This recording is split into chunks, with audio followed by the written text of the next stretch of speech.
Facebook on nagu päevaraamat või pidevalt uuenev album, kus igaüks saab oma lehele lisada mõttevälgatusi ja fotosid ning ühtlasi kommenteerida ja jagada ka oma sõprade postitusi.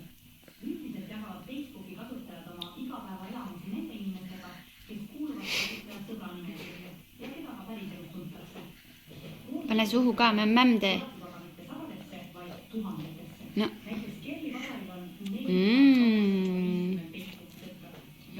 Kui hea.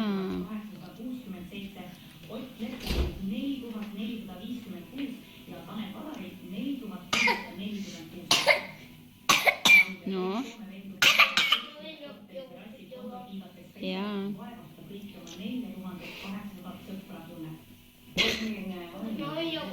Jaa, ma ütlesin ju.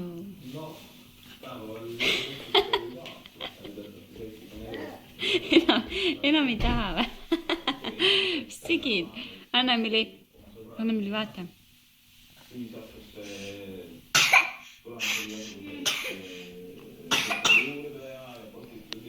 Kurku läks see? Enam ei taha.